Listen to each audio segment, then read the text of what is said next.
Good afternoon and welcome. Welcome to the 18th Annual International Ocean Film Festival. My name is Anna Blanco and I am the Executive Director of our celebration today. We are here with our distinguished guests to cover our conversation about Casa Congo, community restoration. It's my pleasure to welcome you this afternoon. For those of you who are joining us from around the world, please remember to send in your questions on the chat feature. Let us know where you're calling from, and we hope to hear from you today. As part of our program, we have an hour-long program. We'll start with our discussion, and then we will move to our questions a little bit later on in the conversation. So we're here for about an hour today, and we're very happy that you could join us.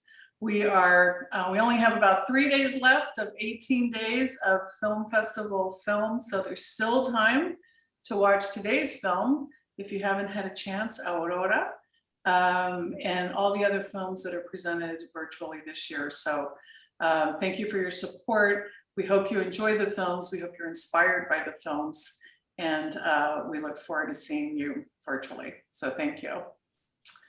So it's my pleasure to welcome our panelists today as we talk about Casa Congo. And I'm going to do a very brief intro for each of the panelists. I think once we start talking, Nicholas, if you could let people know where everyone is chiming in from.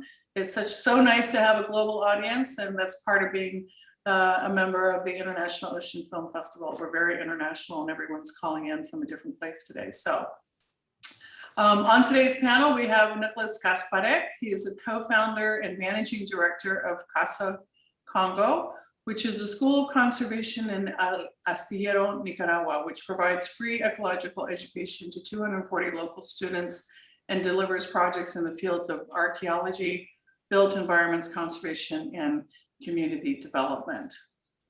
Also with us from Casa Congo is Luca Marsaglia.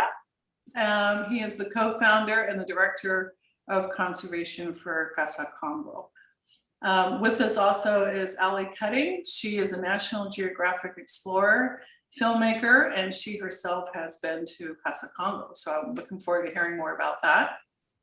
And last but not least, we have Emilio Jose Alvarez Garcia, who is joining us. Emilio is the filmmaker of the short film Aurora, which is featured in this year's film festival and was the basis of the creation of this panel discussion. So mil gracias, Emilio. So excited to have you here.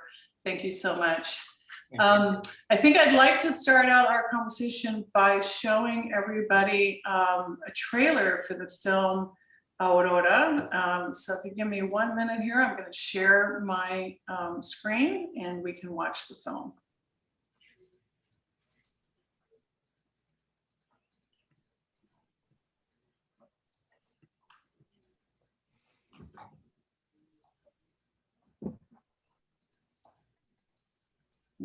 Might take a minute.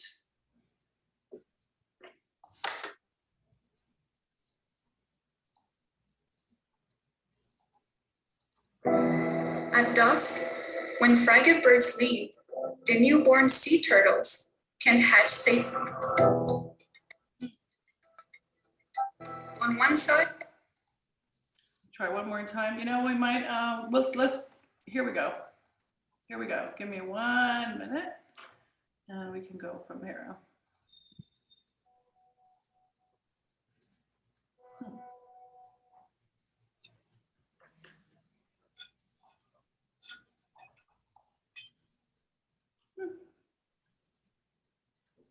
You know, let's come back to that, Nicholas. It doesn't want to seem to share my screen. So, well, even a better reason to log in and get Emilio's film. It's a really good one. So special, we can't even show you the trailer. So I watched it. It was super fun. Thanks for introducing us, Anna. It's a pleasure to be here today with Emilio, Luca, and Alli. So something I wanted to start the conversation with, you know, Emilio's film is about turtles, and the way he captures them is very emotive, and it's also about volunteering and working with the community. But I'd like to ask the first question to Luca about turtles. You know, as a scientist and someone who has dedicated your life to studying the ocean, who are turtles? What role do they play in our ecosystem? And why is protecting them so important? In contexts like Nicaragua, like Mexico, but many other parts of the world where we're aiming to preserve this wildlife species more. Yeah, thank you, Nick. Cedars, first of all, of course, they're just pretty, right? They're beautiful creatures, but we don't just need to protect them because they're beautiful.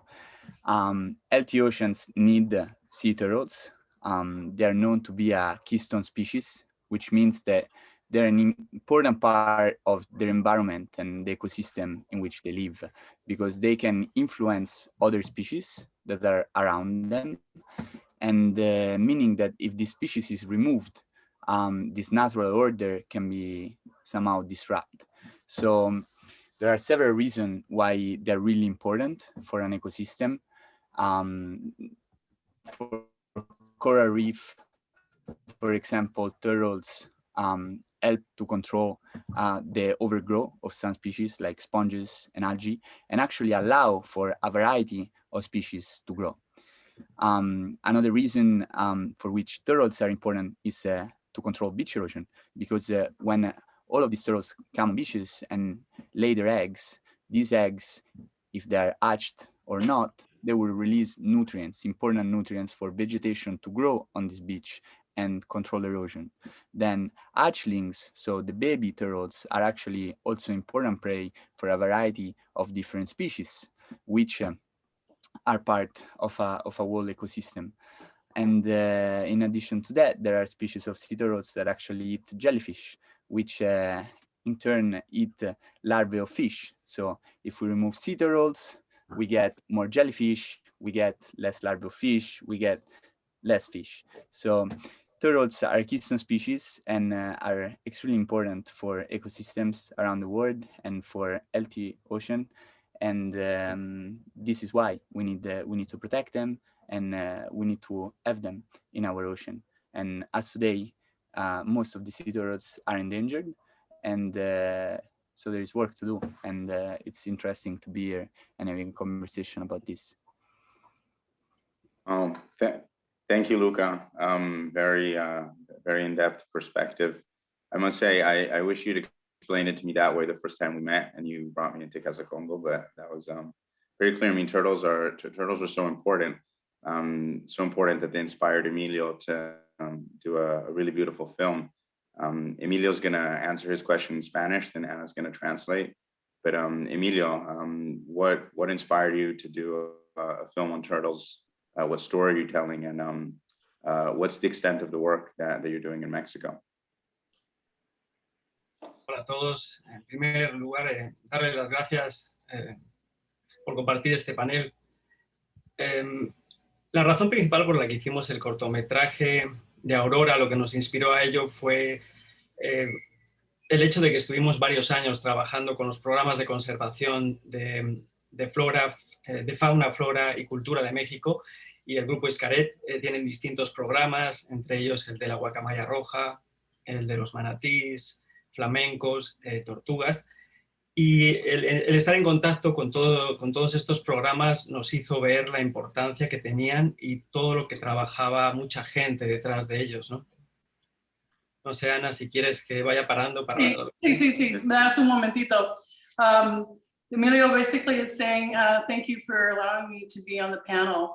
And he became inspired to work on this film after working for so many years, following the culture in Mexico and following manatees, flamingos, and other turtles throughout the culture of Mexico, and how important it was in all of the people who were working on the projects.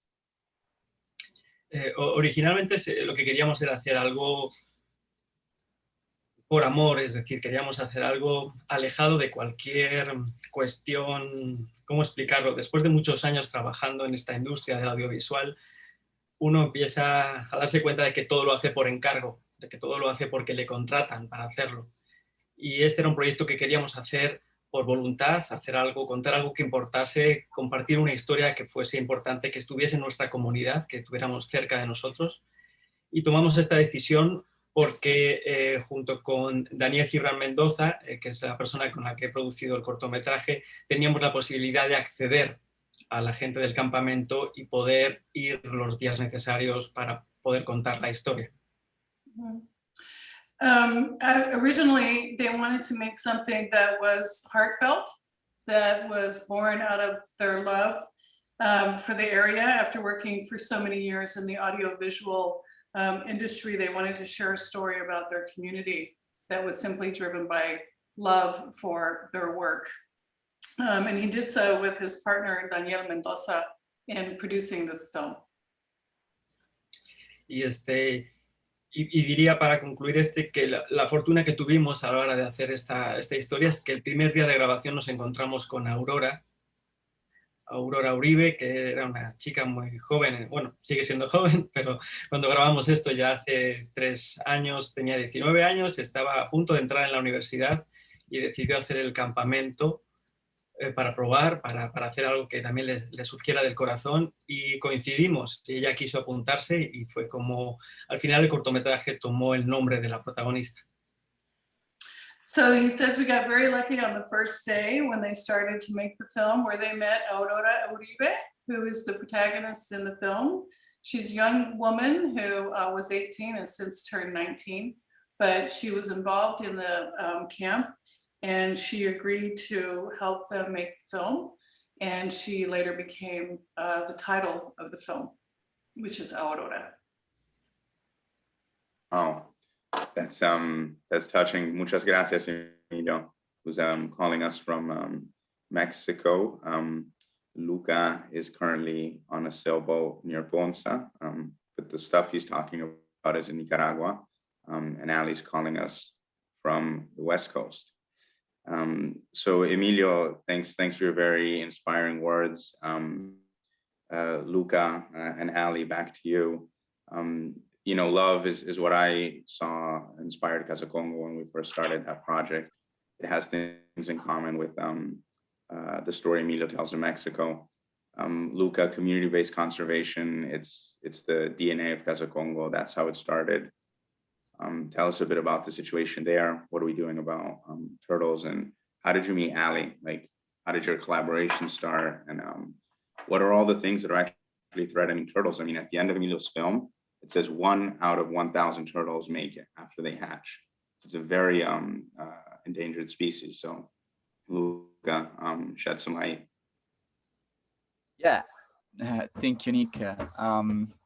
So there are many reasons why turtles are in danger, and I mean we pretty much have all of them where we are in El Astillero.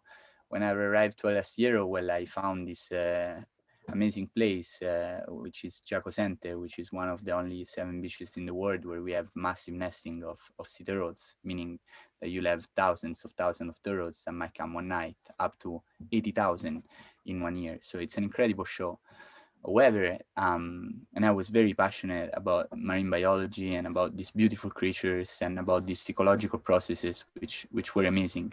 However, it's a social ecological system. You have humans around it, and there are a variety of reasons which come from humans for why sea turtles are endangered, which are that turtles get stuck on nets. So you have bycatch of sea turtles. You have people that poach the meat of the turtles, so they might kill the turtles for taking the meat, or they might kill the turtles to take their eggs, or they might poach the eggs of the sea turtles itself. And what I've seen arriving there was this distance somehow between conservation and the community of El Astillero, in a sense that the beach of Giacosente is a protected area, which is protected by guards with AK-47, so the community is completely excluded from it. And that's where my head started to sort of start to think, how can we somehow start to change this, because obviously it was a long process, but how can we include the community into conservation because I always thought that conservation need to come from the bottom, from the community in order to be successful, and cannot be bottom up. So we cannot exclude a community from a protected area and not including it in conserving this natural resource. And so that's how sort of the idea of community-based conservation through Casa Congo came by, and we started to working with the local schools and starting nurseries in El Astillero. And then and it was amazing because when I first got there were most of the students that I was teaching at school that never been in the protected area, and that was astonishing to me, because why would these students, why would the community care about city roads if they don't get to even go within the protected area or work with them? Because there are also job opportunities around city roads through ecotourism, through research, through a series of things. And so with Casa Congo, what we started trying to do is to somehow providing opportunities to the community through conservation. And well, Alli showed up on the beach in the middle of all of this, talking to fishermen, and yeah, and we had a conversation, and we were very much on the same page on, I think, our view of conservation and fisheries, and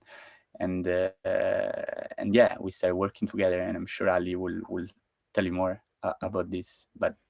Yeah, that's in brief. I hope I answer your question, Nick. But Great one. And I'm sorry I wasn't there for when Alli showed up the first time.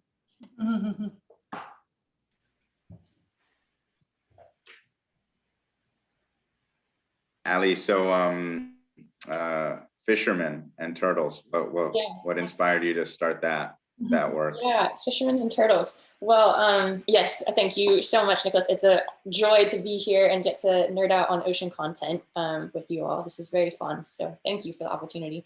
And yeah, I mean, just as Luca described, it was kind of a fateful encounter. I had been of kind of getting involved in Casa Congo, but kind of backing up a few steps. I studied ecology and was working in marine ecosystems in the Salish Sea between Canada and Washington, which is where I'm from.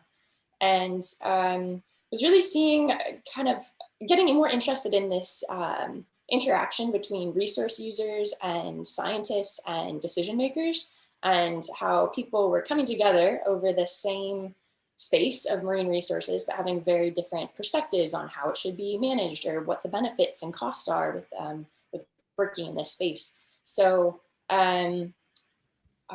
yeah, I was getting interested in this, but was reading about case studies in different parts of the world, and doing much more desk-based research, and wanted to go learn from some primary resources, being fishers themselves, and to kind of hear their stories of what was happening on the grounds. So found myself in Nicaragua, found myself in the town of El Astillero, which is my background here. You can see the fishermen.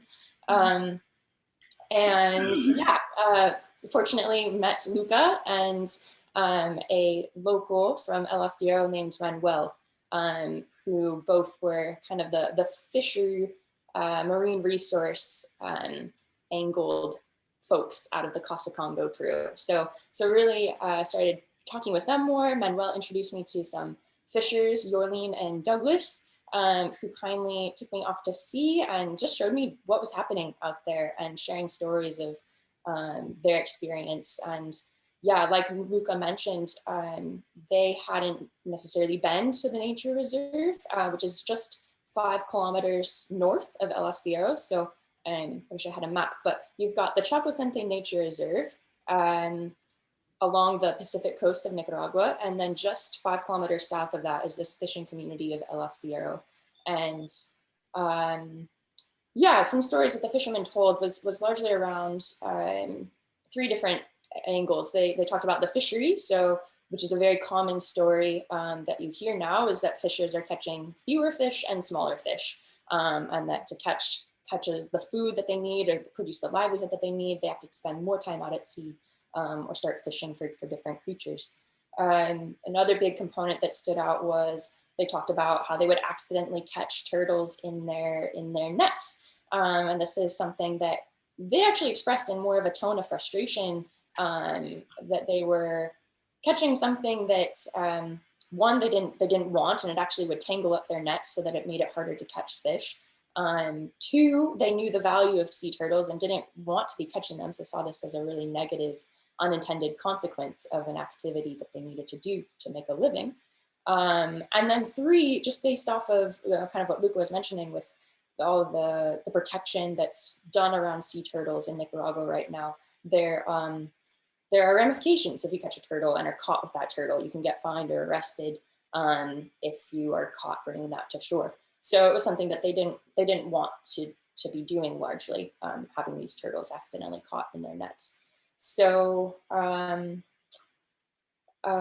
yeah, so anyway, so hearing these stories really struck a chord, and then kind of in further conversations with the fishers and then with Luca and Manuel, we put together a proposal to really investigate this fisheries dynamic between fishers and their livelihood and sea turtle bycatch and the conservation side of things, and to kind of really dig into that intersecting storyline further.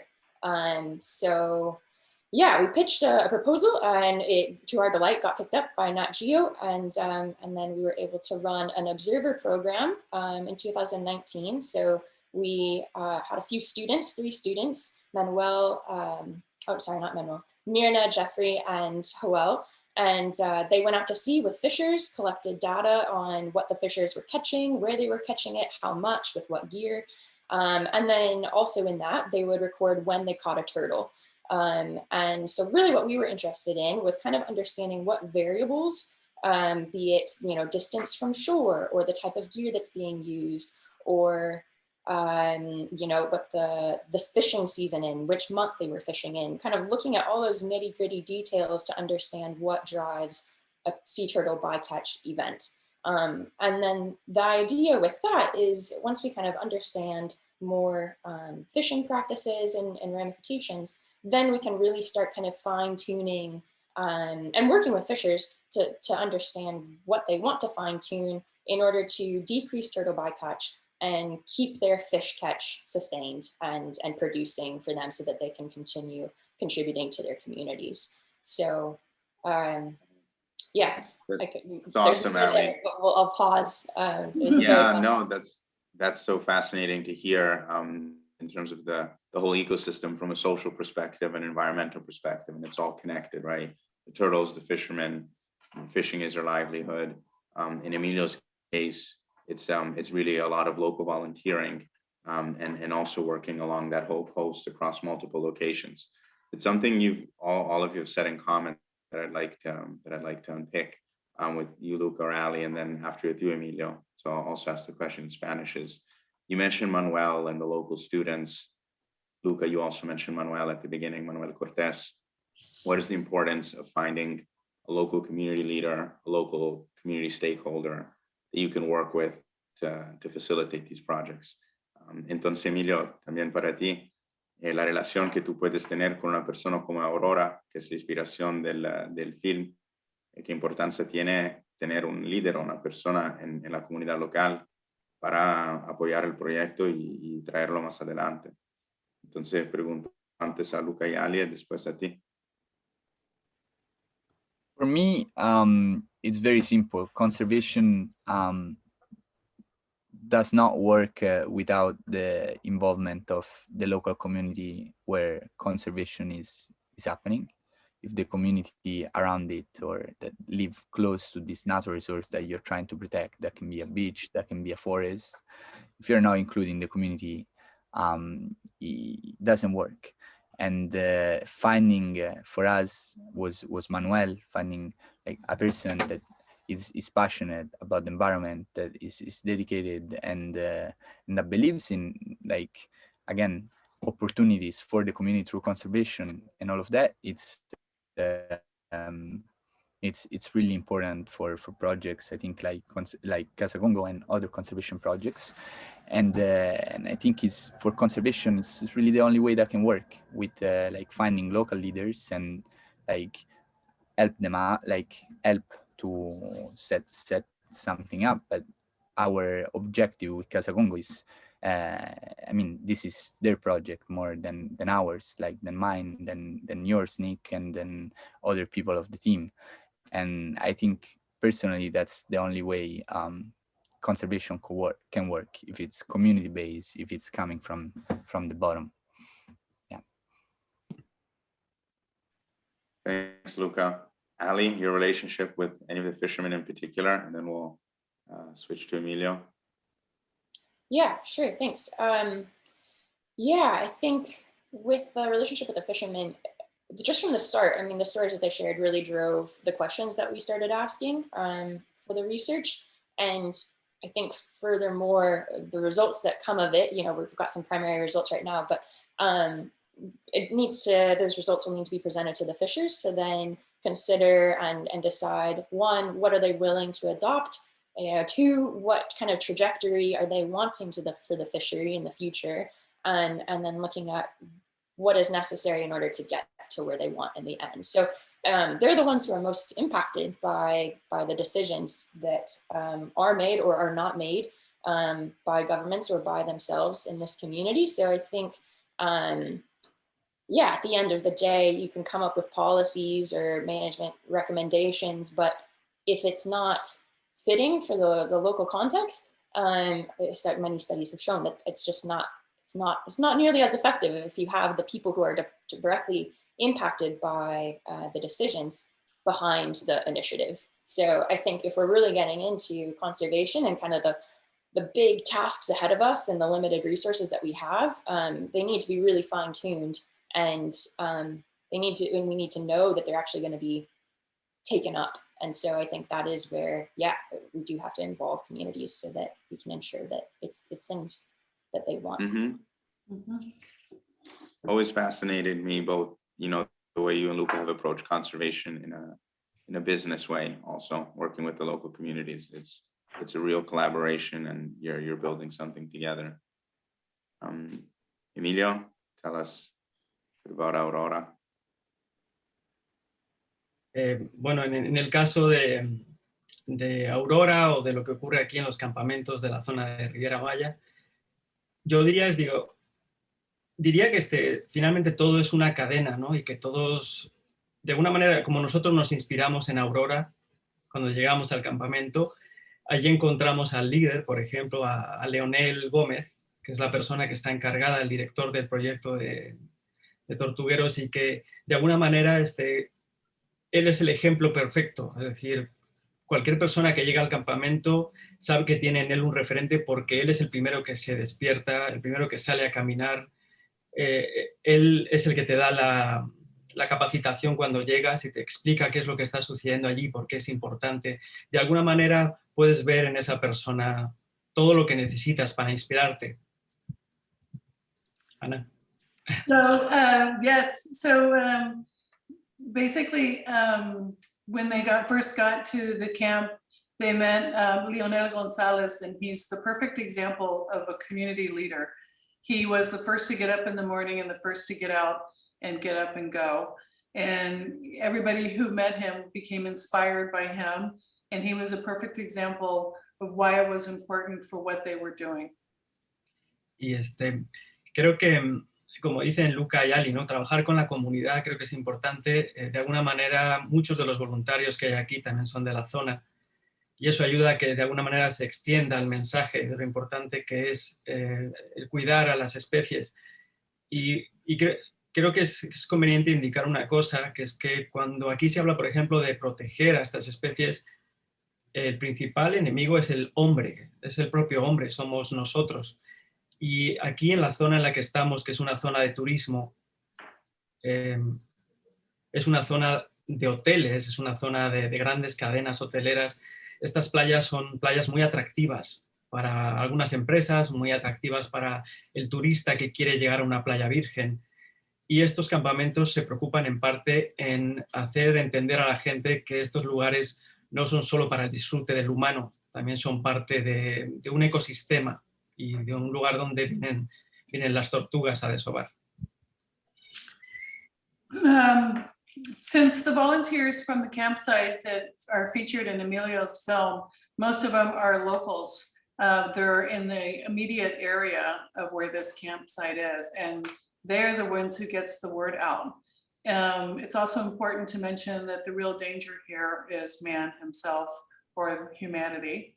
The campsite is is close to a tourist zone that has a lot of attractive beaches, and it's where it attracts a lot of people. So the people need to understand the importance of the turtles and the importance of the nature where the campsite itself is. Gracias, Emilio. And what we do need to do is organize a Casa Congo trip to Mexico to meet Aurora and an Aurora trip to Nicaragua. Te esperamos al astillero cuando quieres. Muchas gracias. Aquí está su casa. Perfecto, muchas gracias. Look, you touched on this, all of you, and it's the theme of education. It's been subtly woven into all of your answers, and it's a key part of conservation. I'd like to ask Luca a bit of your thoughts on that, talk about La Brigada Ecologica, the work you're doing with the students in Nica. And then I'll come back to Emilio for maybe a last question before we open up to the audience. Yes, thank you again, Nick. Well, future generations, I think, at the end of the day, are the future for the environment and conservation in general. They're the one that we're starting to make a change, but they're the ones that I think will really be able to make a change if they will have the willingness and the means to do so. And so that's why I think it's really important to work with the future generation. With Casa Congo, the first time I was in Nicaragua, I was teaching in the local school.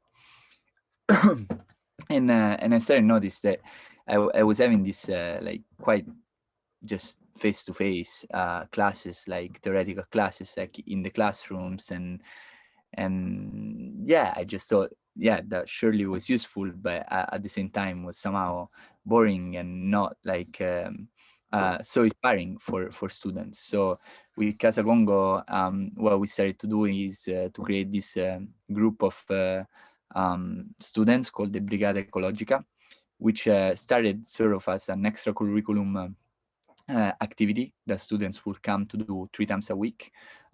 Students from the school, but also students that already finished school or were not going to school.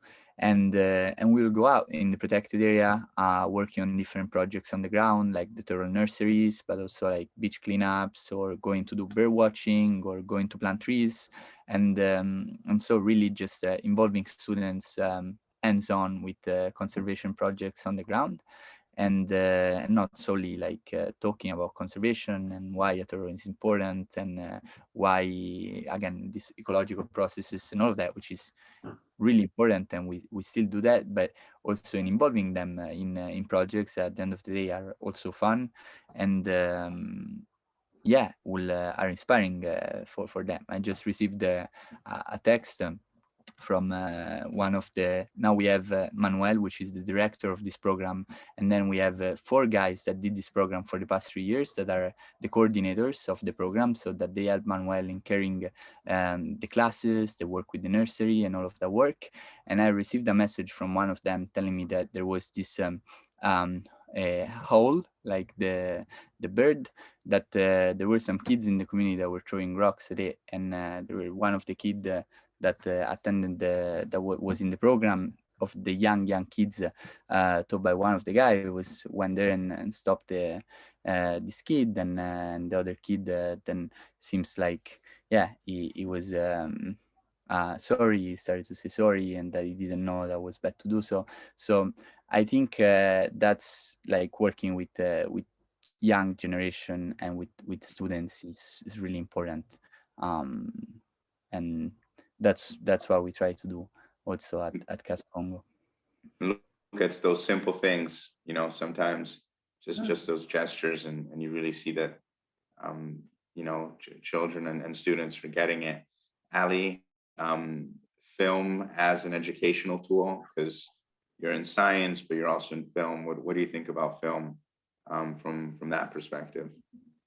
And Yes. I know you could start a whole panel just on that. But no, I don't. First off, I don't feel like I can say I'm in film by any means. I'm working on with a filmmaker named Michael Clark, and he's the filmmaker, but I'm more the researcher. But I think really using and trying to utilize film as an educational tool for sure.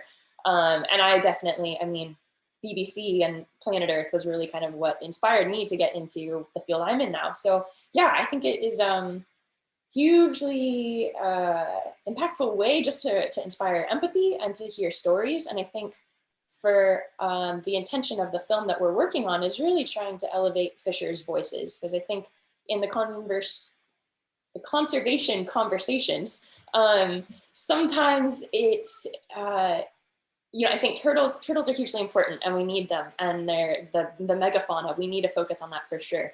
But I think often fishing statistics are thrown out there as being the problem, which it is a problem, yes. But I think we also need to hear the stories of the people behind fishing and to understand where they're coming from, and to kind of like coming back to that notion of love and empathy, that when you hear someone's story, you can step into their shoes a bit and you can understand and see this person who might be poaching or might be using destructive fishing gear, not as a villain or not as the person you're opposed against, but actually someone who's coming at this shared space of the marine environment from a very different angle than yourself as a conservationist. And I think if we can actually open up that dialogue and allow space for empathy, then we can realize that we're actually on the same team of wanting sustainable oceans that support turtles, that support fishers. And then I think once we can kind of come to that, I mean, and maybe this is very idealistic, naive thinking of saying that we're all on the same team. I think we are, honestly, I do think we are, but our agendas can look different. And so I think film is a way to open up that dialogue, in short, I guess. Yeah. And particularly in our instance, hearing from fishers. Amazing. Well said, Alli. And Emilio, film and conservation, what's your vision? Is there any project that you haven't, that you've been dreaming about, something new, future forward? What have you got? En español, por favor. Sí, entiendo mis proyectos futuros, algún proyecto soñado sobre el tema. De un tiempo a esta parte, y lo comentaba en la primera respuesta, empecé a plantear un poco sobre mi profesión y sobre la razón por la que hacía lo que hacía, ¿no? Mi trabajo ha sido comercial durante muchos años y nunca me paré a pensar qué tipo de historias quería contar. Entonces, en un momento me paré y pensé un poquito qué es lo que quería hacer con mi profesión y me di cuenta de que es importante, ¿no? Como realizador, como filmmaker, es importante que escojas las historias que vas a contar sabiendo de qué modo pueden afectar a los que las ven, ¿no? De qué modo van a poder modificar o van a poder ayudar a otras personas. Como decía Alli, ¿no? El cine o lo audiovisual tiene la capacidad de abrir diálogos, ¿no? De hacer que la gente se plantee cosas. Es una manera más fácil que otras de compartir historias. So as I mentioned in my first comments, I've been mostly in the commercial business. And at one point I decided to stop and ask myself what I really wanted to do. And I decided to pick the stories that either modify people's behavior or help other people to do better. And as Alli said earlier, films have a way of impacting people and helping people. And that's what I'd like to pursue. Y diría que entre mis próximos proyectos, bueno, actualmente tengo también otro cortometraje que es sobre danzas tradicionales mexicanas, que se llama La Danzante de Fuego. Y esa es la dirección que estamos tomando. Yo estoy haciendo esto con Nati, que es la persona, Natividad, es mi socia, digámoslo así, es la persona con la que estoy haciendo este tipo de proyectos. Y son proyectos personales, cortometrajes, documentales que tienen que ver más con lo social o lo ambiental. y nuestro próximo proyecto es un proyecto sobre una cocinera de comida maya tradicional. El documental se va a llamar La mujer de la cocina de humo. No sé si Ana puedas traducir eso. Sí, me parece fascinante. So my next short film is La Asante de México. But I'm also working with The Fire Dancer. Oh, the Fire Dancer. I like that. And he's also working with a woman, Nati, about working on more societal or environmental films. And the next one is about cooking. ¿Y cómo se llama la película? La mujer de la cocina de humo. Y en inglés, The Woman in the Kitchen of Smoke. Ajá. Más o menos. Right? Okay. That's good. I like that. That's definitely gotta watch that soon. Super interesting title. So thank you, Emilio. Thank you, Luca and Alli. We have some questions that have been coming through from the audience, so we might take a few of those. One of them is fairly straightforward, and I'll answer it. And then the next one is for you, Anna. How did Casa Congo get its name? It's interesting. But a lot of people think Casa Congo is in the Congo because, of course, it's the name of a country there. But Congo is the name of the local howler monkey, and the kids of the school of the program Luca was telling you about. They like it. It's like a local animal, and they're in Chacosente, which is an area that we're protecting. Casa Congo just sounded good. I still remember 5 years ago, I was like, Luca, people are going to get confused about this Casa Congo thing. But Luca was like, yeah, but the kids love it. And I was like, whatever, just keep Casa Congo and let's call it a day. So that's why it's called Casa Congo. But maybe one day we'll do something in another country. So the other question is for you, Anna. What stood out for you about Emilio's film, Aurora? Wow. What I loved the most about his film was the technology and how well it was done. So the technology and the audio was just sheer perfection. And we see a lot of films, a lot of independent films. So for an independent film, it was extremely well done. And what I tell a lot of people is, you don't need to make a long film to have a good message. So many films that are our most impactful films are short films. And so that's number 2. And then number 3, focusing on sea turtles because we need to help save them and their conservation efforts. But also because he picked a person in the film that everyone can identify with. I think that really does help to communicate a message that needs to be told when you can think back and think about this young woman and what she was able to do and the impact that she had as a single person. It's like Dr. Sylvia Earle says, is all it takes is one person, and no matter who you are, you have a skill that you can, use to help impact the world. So it's kind of a 3-part answer. ¿Me entendiste, Emilio? ¿Sí, no? Gracias, Ana. Muy bonita. Muy buena crítica. Thank you, Anna. And now that you made me notice it, it is true that the sound, especially towards the end of it, is incredible. With all the images. Luca, I think this one is for you. Are there any other places in the world where community-based sea turtle conservation is happening that you know of? Yes, Or there are for sure. There are several projects around the world, community-based conservation. I know there are several with sea turtles, especially in Costa Rica. I think in Mexico, the one that is pictured within the movie, it's a great example of community-based conservation.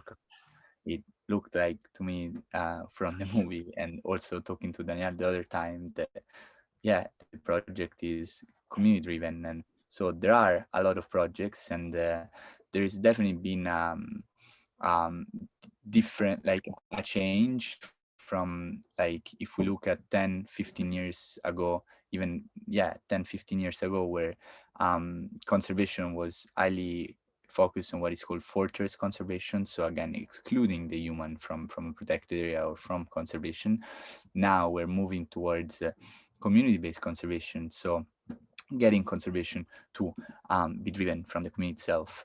And there are a lot of examples of such projects around the world, but for turtles especially, I would say Costa Rica, Mexico, a lot of great examples of this. Thank you, Luca. I also witnessed once something similar, not to the way it's done in Latin America, but in the Philippines. It's there are other parts of the world where this is happening. A few more questions. A lot of them have come through, so we'll maybe answer a few more quickly, but I'm more than happy to then talk later.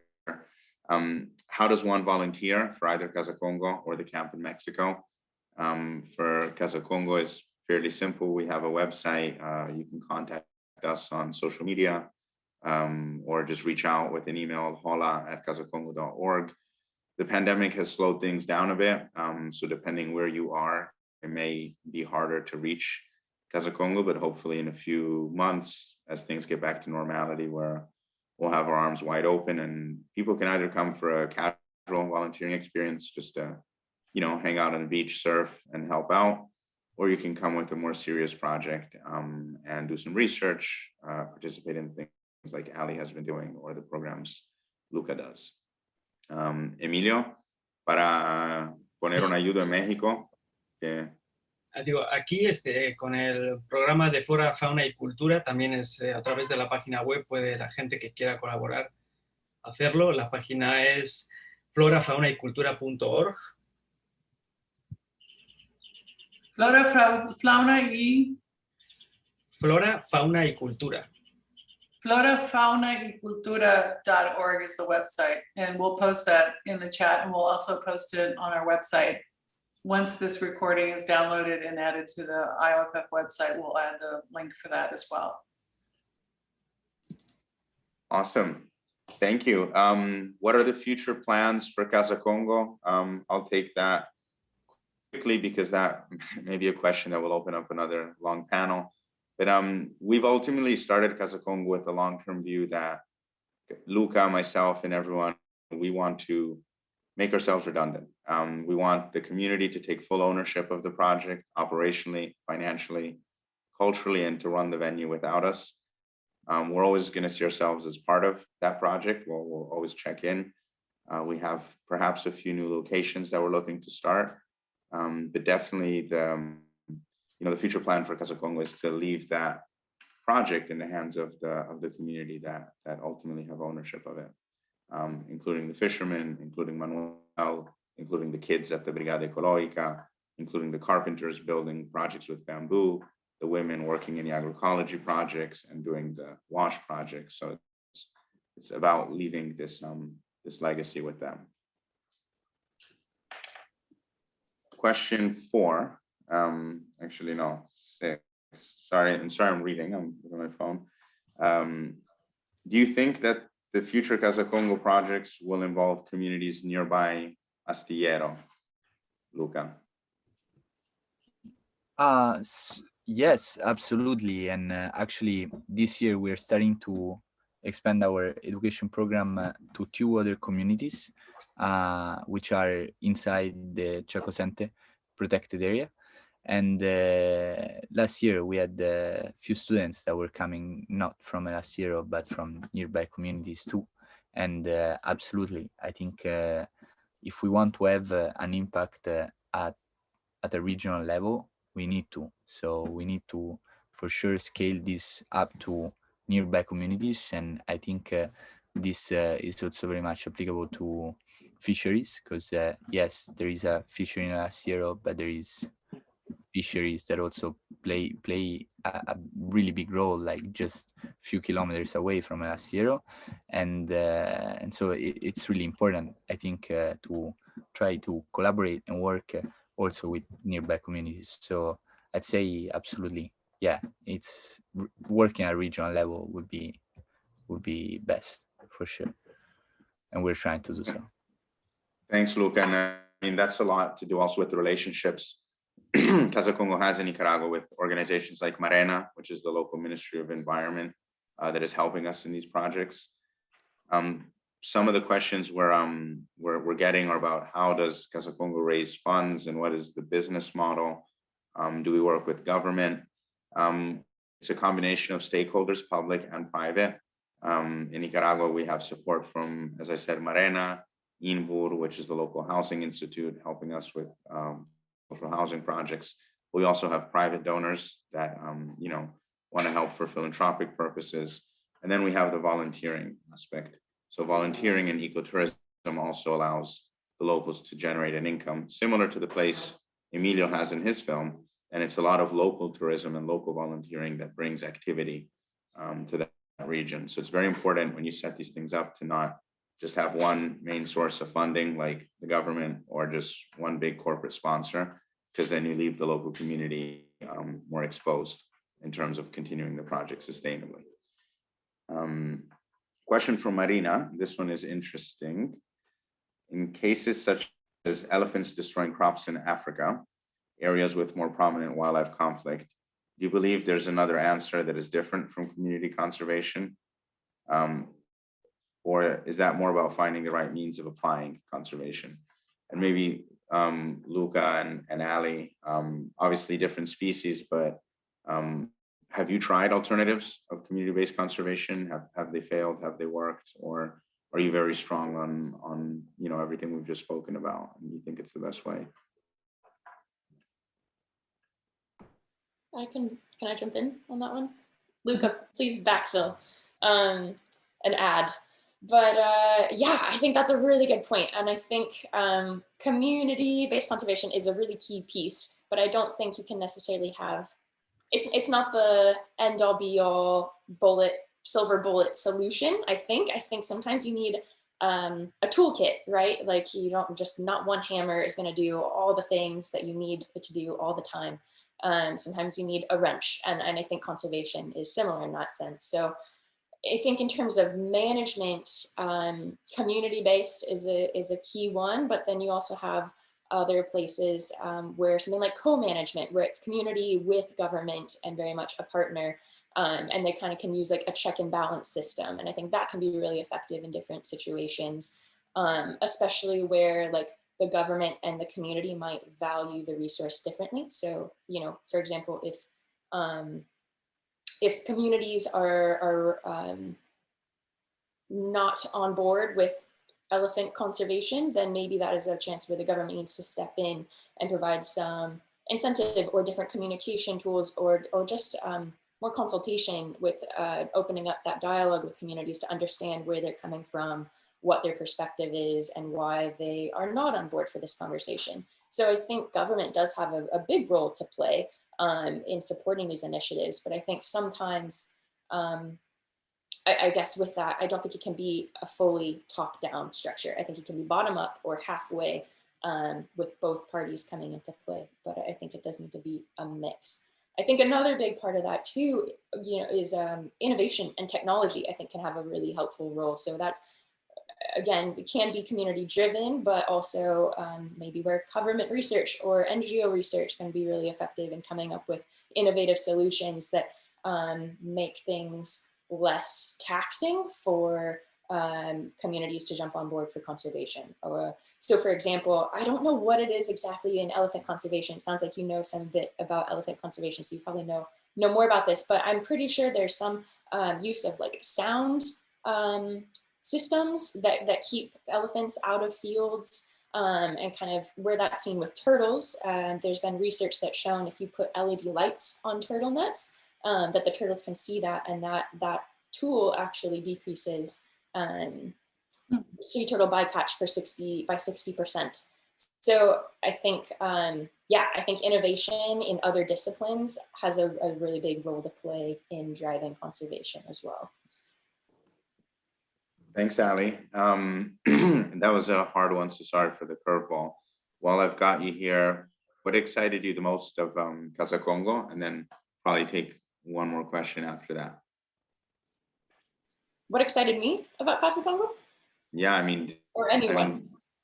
No, when I'm surprised you're still hanging around. Like the first time you meet me and Lucas and Saul, it's like I'm like, wow, she worked with us. Yeah, I mean, if I'm completely honest, I think it was the fishermen who stole my heart more.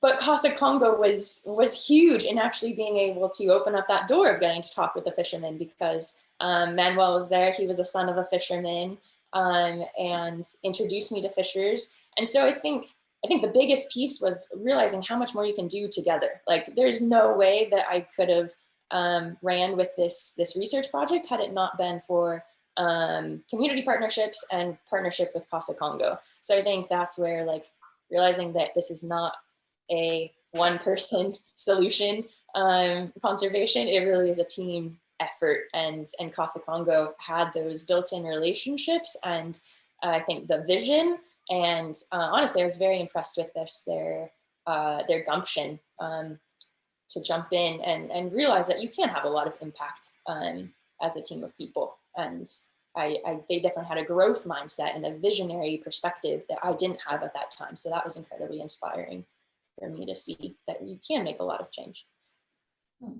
Awesome. So thanks, Alli. Anna, I'm going to try and show the trailer from my computer, but while I get my device fired up, Emilio, there's a question from the audience. Where can we see your films? Where can we read more about you? Is there a link that you can share? Or, I mean, of course, there's one film in the film festival, but what about your other work? Sí, yo soy una persona muy alejada de las redes sociales. Debo decir, no tengo mucha presencia, pero recientemente he abierto mi canal de Vimeo, que se llama Mr. Alvarez, que es la empresa con la que estoy produciendo este tipo de productos. Entonces, en Vimeo, si buscan Mr. Alvarez, pueden acceder a este contenido. Los cortometrajes que se están haciendo ahora y los futuros documentales se van a ir subiendo a medida que puedan ser liberados. Es decir, ahora están en competiciones o en competencias de festivales, pasarán unas semanas o meses hasta que puedan ser liberados, pero se pueden ir viendo en esos festivales hasta que llegue el momento. So he's not very active on social media, but he has now has a website on Vimeo. And his name is Mr. Alvarez. So if you go to vimeo.com and you do a search for Mr. Alvarez, you'll see his films there.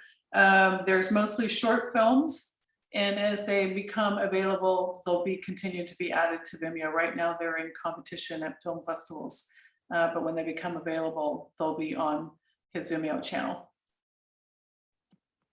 Great. Thanks, Anna. So I'm gonna try and share my screen now. I'm not sure if this will work. There was actually a final question from the audience around surf. You should probably drop Luca an email, luca@kazakongo.org. I think he's the best place to talk about that. Casa Congo originally started, it was meant to be just a surf school, and obviously it became something a bit more complex, but he's definitely the one to speak to the importance of surf and conservation. So let's see. Oh, that's my desktop. Let's see, can you see my desktop? Yep. That's actually Nicaragua when we were treating the first bamboo poles to build the school. And these boats you see over here are where Alli's sitting. Like it's her screensaver. This is where my mouse is. I didn't even do that on purpose, by the way. This is always my background. Can you see the screen of the film now? Yes, looks great. Okay, let's try.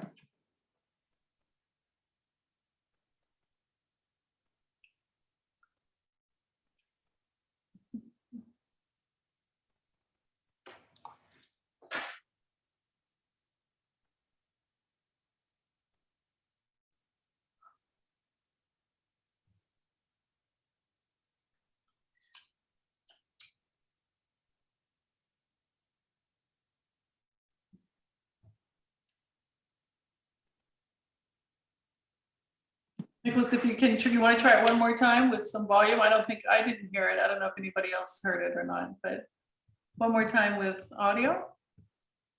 Oh, I had the audio at the max. Okay, well, maybe everyone else phone. No No, worries. I didn't hear it. I didn't know if we were doing a silent film.